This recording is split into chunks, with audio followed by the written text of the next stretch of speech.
Welcome to మెగానే TV of the record. ఉమ్మడి కరీంనగర్ జిల్లా ముఖ్యంగా జగిత్యాల నియోజకవర్గం ఎప్పుడు హాట్ సీటే. అయితే దశాబ్దాల పాటు కాంగ్రెస్ జెండాను భుజాన మోసి ఆ పార్టీకి పర్యాయపదంగా మారిన సీనియర్ నేత జీవన్ రెడ్డి అనూహ్యంగా కారు ఎక్కడం ఇప్పుడు రాష్ట్ర వ్యాప్తంగా పెను సంచలనం సృష్టిస్తుంది. ఒకప్పుడు రాజకీయ ఉద్దండుడిగా కాంగ్రెస్ కంచుకోటగా నిలిచిన జీవన్ రెడ్డి బీఆర్ఎస్ నేతలతో చేతులు కలపడం రాజకీయ విశ్లేషకులను సైతం విస్మయానికి గురి చేస్తుంది. ముఖ్యంగా జీవన్ రెడ్డిని తన రాజకీయ గురువుగా భావించే మంత్రి అడ్లూరి లక్ష్మణ్ కుమార్ పరిస్థితి ఇప్పుడు అత్యంత క్లిష్టంగా మారింది. సొంత గురువే ప్రత్యర్థి పార్టీలోకి వెళ్లడంతో అటు పార్టీని కాపాడుకోలేక ఇటు గురువుపై విమర్శలు చేయలేక ఆయన అడకత్తెరలో పోకచక్కలా నలిగిపోతున్నారు. రాజకీయ వారసత్వం, నైతిక విలువల మధ్య జరుగుతున్న ఈ పోరులో జగిత్యాల గడ్డపై అసలేం జరుగుతోంది? జీవన్ రెడ్డి రాకతో బీఆర్ఎస్ బలం పెరుగుతుందా లేక కాంగ్రెస్ క్యాడర్ తిరగబడుతుందా? ఈ రాజకీయ చదరంగంలో మంత్రి అడ్లూరి తదుపరి అడుగులేంటి?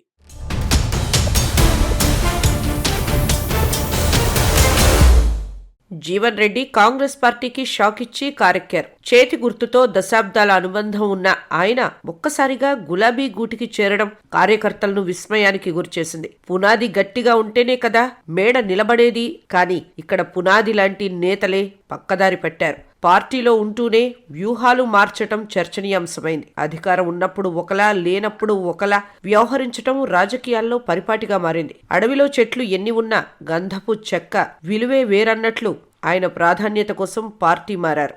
గెలిపించిన హస్తాన్ని వదిలేసి కారు స్టీరింగ్ పట్టడం జగిత్యాల కోటలో ప్రకంపనలు రేపింది. తన రాజకీయ భవిష్యత్తు కోసం పాత అనుబంధాలను తుడిచేశారు. అనుభవం ఉన్న వేటగాడు పులిని కూడా బురిడి కొట్టిస్తాడన్నట్లుగా ఈ నిర్ణయం కాంగ్రెస్ కు పెద్ద దెబ్బే. చివరికి పాత పరిచయాలన్నీ గాలికి వదిలేసి కొత్త దారిని వెతుక్కుంటూ ఆయన ముందుకు సాగారు.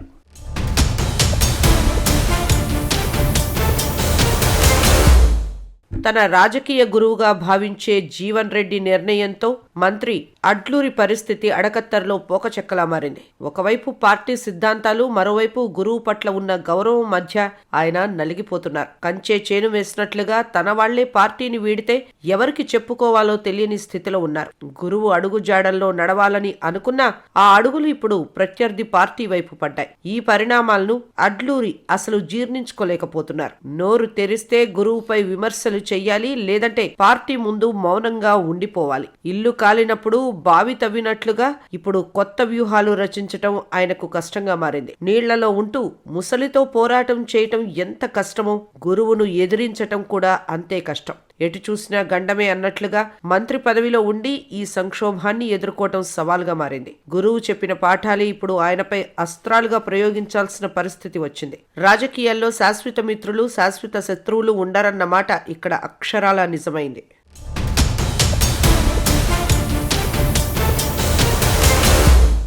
కాంగ్రెస్ పార్టీలో అన్ని పదవులు అనుభవించి ఇప్పుడు కారు ఎక్కడంపై విమర్శలు వెల్లువెత్తుతున్నాయి. తల్లిపాలు తాగి రొమ్ము గుద్దినట్లుగా జీవన్ రెడ్డి తీరు ఉందని క్యాడర్ ఆగ్రహం వ్యక్తం చేస్తోంది. ఎన్నాళ్లు ఉన్నా కొమ్మ మీద పిట్టల్లాగా సమయం చూసి ఎగిరిపోవడంపై అసహనం వ్యక్తమవుతోంది. అన్నం పెట్టిన చేతికే సున్నం పెట్టినట్లుగా ఈ పార్టీ మార్పు ఉందని సొంత పార్టీ వారే అంటున్నారు. పాలు పోసి పెంచిన పాము కాటేసినట్లుగా పార్టీ కష్టకాలంలో ఉన్నప్పుడు వీడటం సరికాదనే చర్చ నడుస్తోంది. తన స్వార్థం కోసం దశాబ్దాల చరిత్రను పక్కన పెట్టడం సీనియారిటీకి అందం కాదని భావిస్తున్నారు. చెట్టు పాతదే అయినా కొమ్మలు కొత్తగా పూసినట్లు ఇప్పుడు బీఆర్ఎస్ లో ఆయన పాత్ర ఎలా ఉంటుందో చూడాలి. చేసిన మేలు మర్చిపోవడం రాజకీయాల్లో మామూలే అయినా జీవన్ రెడ్డి విషయంలో ఇది ఊహించనిది. అధికార పార్టీలో ఉండి గౌరవం పొందలేక పక్క పార్టీలోకి వెళ్లడం విడ్డూరంగా అనిపిస్తోంది. పార్టీని నమ్ముకున్న కార్యకర్తల ఆశలు ఇప్పుడు అడియాసలుగా మారి గాలిలో కలిసిపోయాయి.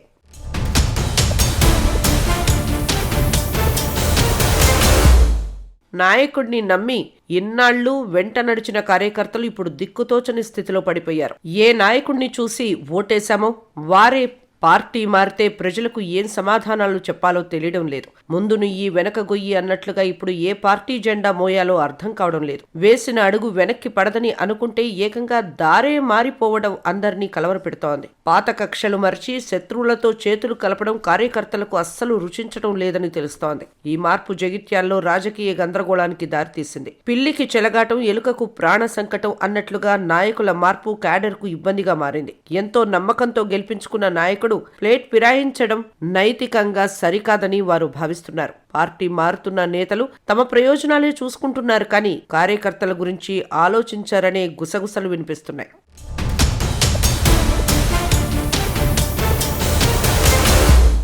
ఒకప్పుడు కాంగ్రెస్ కోటగా ఉన్న జగిత్యాల్లో ఇప్పుడు అలజడి నెలకొని రాజకీయ నిశ్శబ్దం ఆవరించింది. అడవికి నిప్పు పెడితే పక్షులు ఎగిరిపోయినట్లుగా నేతలు ఒక్కొక్కరుగా జారుకుంటున్నారు. జీవన్ రెడ్డి లాంటి పెద్దాయనే పార్టీని వీడితే ఇక మిగిలిన వారి పరిస్థితి ఏమిటన్న ప్రశ్న నడుస్తోంది. ఇప్పుడు పార్టీని కాపాడే నాథుడు కరువయ్యారు.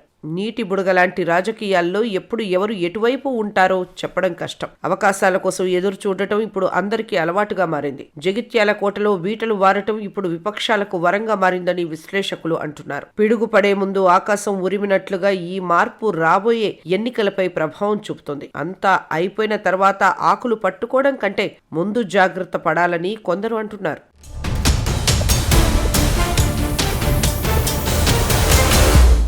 మంత్రి అడ్లూరి తన గురువు అండతో జిల్లాలో పట్టు సాధించాలని అనుకుంటే పరిస్థితి తలకిందులైంది. తానొకటి తలిస్తే దైవం ఒకటి తలిచినట్లుగా జీవన్ రెడ్డి వైఖరి మంత్రికి షాక్ ఇచ్చింది. పాలు తేనె కలిసినట్లుగా ఉండాల్సిన గురు శిష్యుల బంధంలో ఇప్పుడు విషం కలిసినట్లయింది.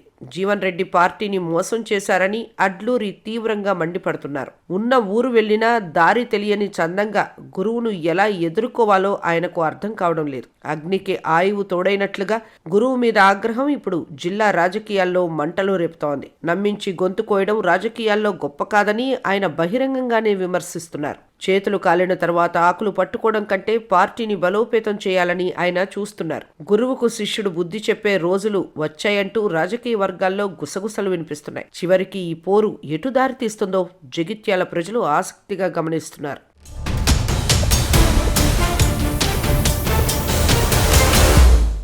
నిన్నటి వరకు తిట్టుకున్న వారే ఇప్పుడు కౌగలించుకుంటున్నారు. ఇది చూస్తుంటే విచిత్రంగా ఉంది. పాత పగలు కొత్త స్నేహాలు అన్నట్లుగా జగిత్యాల్లో వింత రాజకీయాలు నడుస్తున్నాయి. బీఆర్ఎస్ నేతలు ఇప్పుడు జీవన్ రెడ్డిని ఆహ్వానిస్తున్నారు. శత్రువుకు శత్రువు మిత్రుడు అన్న సూత్రాన్ని ఇక్కడ పక్కాగా అమలు చేస్తున్నారు. కాంగ్రెస్ నష్టాన్ని బీఆర్ఎస్ సంబరంగా జరుపుకుంటోంది. మనిషి మారినా మనసు మారుతుందా లేదా అనేది ఇప్పుడు పెద్ద ప్రశ్నగా మారింది. అధికారం కోసం ఆరాటం తప్ప ప్రజల సంక్షేమం ఎవరికీ పట్టడం లేదని సామాన్యులు అనుకుంటున్నారు. కాలం ఎప్పుడూ ఒకేలా ఉండదు. చక్రం తిరిగినట్లుగా పరిస్థితులు మారుతూనే ఉంటాయి. నిన్నటి మిత్రులు నేటి శత్రువులుగా మారటం కేవలం జగిత్యాలకే పరిమితం కాలేదు.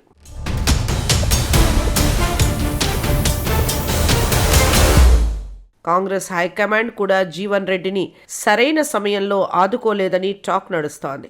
ఆశ చూపించి అడవిలో వదిలేసినట్లుగా ఆయనకు రావాల్సిన పదవులు దక్కలేదన్న ఆవేదన ఉంది. నోటికి వచ్చిన ముద్ద చేతికి అందనట్లుగా కీలక పదవులు త్రుటిలో తప్పిపోయాయని ఆయన భావించారు. తనను తాను రక్షించుకోవడానికి ఆయన కారు ఎక్కడం తప్ప వేరే మార్గం లేదని తెలుస్తోంది. గుర్రం ఎక్కే వరకు ఒక మాట, ఎక్కిన తర్వాత ఇంకో మాట అన్నట్లుగా పార్టీ అధిష్టానం వ్యవహరించింది. హైకమాండ్ హెచ్చరికలను ఆయన ఏమాత్రం ఖాతరు చేయలేదు. తన ప్రాధాన్యత తగ్గడం కంటే పార్టీ మారడమే మేలని ఆయన నిర్ణయించుకున్నట్లు కనిపిస్తోంది. ఆయన వెళ్లిపోవటం వల్ల పార్టీకి నష్టం లేదని కొందరు పైకి అంటున్నారు. లోపల మాత్రం పునాదులు కదిలాయన్న భయం స్పష్టంగా కనిపిస్తోంది. జరిగిన నష్టాన్ని పూడ్చుకోవడానికి కాంగ్రెస్ ఇప్పుడు కొత్త ముఖాల కోసం వెతుకుతుందనే టాక్ వినిపిస్తోంది.